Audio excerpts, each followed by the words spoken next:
उनमें काफ़ी एरोगेंट जो आरोप लगता था कि अहंकार है, वह कहीं ना कहीं सत्य प्रतीत होता है। जनता से जुड़े हुए नहीं नज़र आते हैं। अगर कह लें कि क्लियर नहीं है कोई भी चीज़, अगर जनता के प्रति या गठबंधन के प्रति उनमें वो भाव जो है वो स्पष्ट नहीं है। माननीय सांसद महोदय बताएंगे कि जमुई क्या बिहार में फर्स्ट कर गया, क्या देश में फर्स्ट कर गया, या आप एज ए सांसद फर्स्ट किए। आप बिहार फर्स्ट, बिहारी फर्स्ट कहते हैं तो आप कोई तो उपलब्धि अपनी बताएंगे ना, कि सिर्फ नीतीश कुमार को पंचिंग बैग बनाकर आप पीटते रहिएगा। बिहार के सियासत पर पूरे देश की नज़र टिकी होती है, लेकिन कुछ वर्षों से बिहार में जो सियासी समीकरण है, जो अंक गणित है वोटिंग का, वो बदला है। और बदलते अंक गणित के साथ राष्ट्रीय पार्टी की बात करें या फिर क्षेत्रीय पार्टी की, इनके नेताओं के भी चेहरे बदल रहे हैं। बहरहाल चंदन सिंह हमारे साथ हैं। चंदन सिंह अब राष्ट्रीय लोजपा का दामन थाम रहे हैं।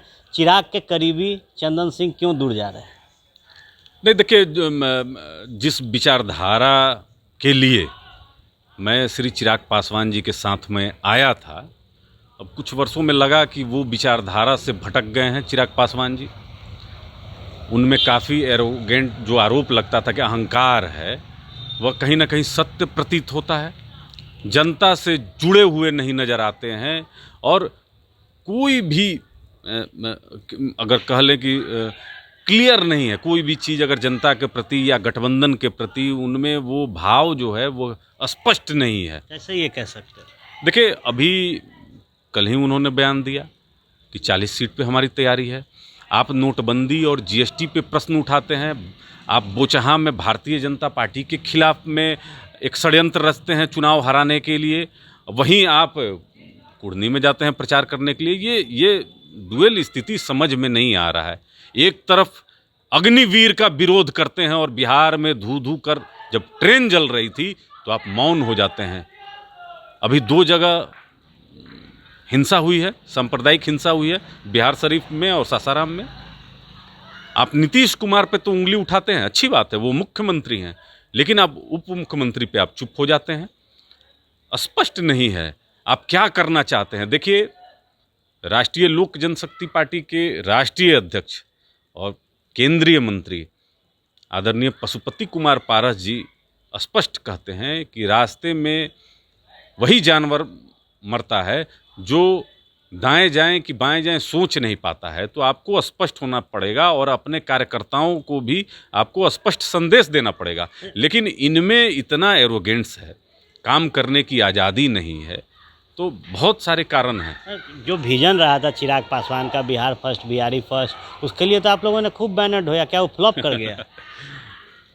2024 में 10 साल हो जाएंगे जमुई लोकसभा का प्रतिनिधित्व करते हुए। माननीय सांसद महोदय बताएंगे कि जमुई क्या बिहार में फर्स्ट कर गया, क्या देश में फर्स्ट कर गया, या आप एज ए सांसद फर्स्ट किए। आप बिहार फर्स्ट, बिहारी फर्स्ट कहते हैं तो आप कोई तो उपलब्धि अपनी बताएंगे ना, कि सिर्फ नीतीश कुमार को पंचिंग बैग बनाकर आप पीटते रहिएगा। हम मानते हैं कि नीतीश कुमार के राज में बिहार बहुत पीछे गया है, लेकिन इसके और भी कारण हैं, उस पर आप क्यों नहीं बात करते हैं। चिराग पासवान जी का जो थॉट है, आर्यन जी, मैं दावे के साथ कह सकता हूं कि राजनीतिक थॉट इनमें नहीं है। स्क्रिप्ट लिखकर ये पढ़ते हैं, डिलीवर करते हैं, और इनके इर्द गिर्द में जो एक चापलूसों का जो एक नेटवर्क बन गया है, जो घेरे हुए है, जो चापलूस चाटुकारिता है, इनको पसंद आती है, अपना बड़ाई पसंद आता है। देखिए, बाहरी आवरण जो होता है ना, अगर कोई सोचता है, दलित समाज की मैं बात करता हूँ, अगर कोई सोचता है कि यही मेरा तारनधार है, तो ये बहुत भारी मूर्खता करता है। आपको देखना चाहिए कि ये जो नेता है ये हमारे समाज के लिए फ़ायदेमंद है या अथवा नहीं है। आप नेक्स्ट सीएम चिराग पासवान, अरे चिराग पासवान, ये राजतंत्र नहीं ना है, ये लोकतंत्र है। लोकतंत्र में जो काबिल होगा वही मुख्यमंत्री बनेगा, और मुख्यमंत्री के लिए संख्या बल का होना बहुत जरूरी है। आपके पास जो सांसद थे, आपके अहंकार के कारण वह छोड़ के चले गए। आप 135 सीट पर आप चुनाव लड़े, आपका समझिए कि लगभग सीट पे जमानत जब्त हुआ और एक विधायक जीता, वो भी आप नहीं रख सके। इसका मतलब कि जो सारे लोग बोलते हैं कि अहंकार है, मैं भी आरोप लगा रहा हूं कि चिराग पासवान बहुत अहंकारी हैं, तो क्या गलत है? अच्छा, बाबा चहरमल की जो आज जयंती है, पूजा भी चिराग पासवान कर रहे हैं। पिछले साल खूब बवाल हुआ था इसको लेकर। देखिए, पिछले साल तो आदरणीय पशुपति कुमार पारस जी और प्रिंस पासवान जी पे हमला हुआ था। किसके कहने पर आखिर बाबा चौहरमल में हमला हुआ?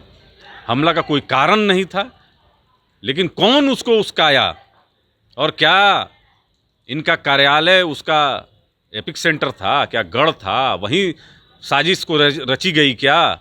हाजीपुर में अगर स्याही फेंकी गई तो साजिश कहाँ रची गई थी?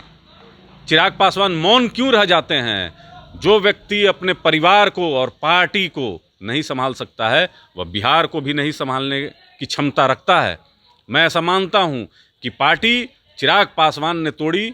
आदरणीय पशुपति कुमार पारस के पीठ में खंजर अगर किसी ने मारा है आर्यन जी, वह चिराग पासवान है। और चिराग पासवान बिहार के नौजवानों के लिए कहीं ना कहीं हमको लगता है कि अभिश्राप के रूप में आए हैं, और ख़ास करके उन दलित नौजवानों को जिनके दिमाग में जहर भरा जा रहा है कि चिराग पासवान ही आपका उद्धार करेंगे। इनका नीति बिहार के लिए स्पष्ट नहीं है। पहले अपने नीति को स्पष्ट करें कि क्या करना चाहते हैं। कभी माननीय प्रधानमंत्री का विरोध करते हैं, कभी उनके पक्ष में हो जाते हैं, कभी तेजस्वी यादव का, लालू प्रसाद यादव का बड़ाई करते हैं और वही नीतीश कुमार का विरोध करते हैं। तो एक स्पष्ट नहीं है। स्पष्ट नहीं है। आपकी विजन स्पष्ट हो गई है। अब आप पशुपति पारस जी के साथ जा रहे हैं, क्या लगता है वहाँ भविष्य सुरक्षित रहेगा? देखिए आर्यन जी, सम्मान से बड़ा कोई अवार्ड नहीं होता है।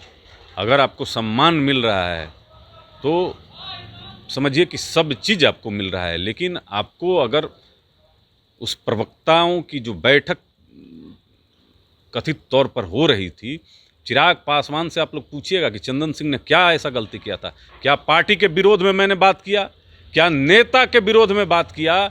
लेकिन मंद बुद्धि को अगर आप कुछ समझाइएगा कि राजनीति क्या होता है, किस तरीके से चलता है, तो कुछ चंद चापलूसों के वजह से जो ऐसे ऐसे पद बांटे जा रहे हैं, गुटबाजी उस पार्टी में है कि हम क्या कहें। जान छूटा और जान बचा देखिए चिराग पासवान के। देखिए, जान छूटा जान बचा चिराग पासवान की पार्टी से। चंदन सिंह पूर्व में प्रवक्ता रहे हैं चिराग पासवान की जो पार्टी है, लोक जनशक्ति पार्टी रामविलास उसके, और अब दामन एक ऐसे शख्सियत के साथ थामने जा रहे हैं जिन्होंने चिराग पासवान के ऊपर कई गंभीर आरोप लगाए थे। नई पारी की शुरुआत अब पशुपति कुमार पारस की जो राष्ट्रीय लोजपा है उसके साथ करेंगे, और इसके साथ ही कई जो खुलासे हैं वो चिराग पासवान की नीति और जिस तरीके से उनका संगठन चल रहा है उस पर इन्होंने किया है। आप बने रहे फर्स्ट बिहार के साथ, खबरों का सिलसिला यूं ही चलता रहेगा। ये लो मुंह मीठा करो, आज मैंने अपना जॉब छोड़ दिया, अब हम पूर्णिया वापस जाएंगे। जॉब छोड़ दिया है? मतलब ये घर कैसे चलेगा? हम करेंगे क्या? और माँ बाबूजी क्या बोलेंगे? इसलिए मैं एक और मिठाई का डब्बा लाया। अपने बिजनेस के लिए लोन अप्रूव हो गया। अरे लोन अप्रूव हो गया वो तो ठीक है, लेकिन पूर्णिया में हम रहेंगे कहाँ? अपना घर भी तो नहीं है वहाँ। इसलिए तो एक और मिठाई का डब्बा अलग से लाया हूँ। हमने पूर्णिया में घर ले लिया है, पूर्णिया के ई होम्स पैनोरमा में। पूर्णिया में पैनोरमा ग्रुप लेकर आए हैं ई होम्स पैनोरमा। बड़ा घर, आलीशान जिंदगी और अत्याधुनिक सुविधाओं के संग। अरे अरे, अब क्यों मुंह मीठा करवा रही हो? क्योंकि हम घर वापसी जो कर रहे हैं। घर वापसी की खुशी पूर्णिया में ई होम्स पैनोरमा के संग। E Homes Panorama, luxurious lifestyle redefined.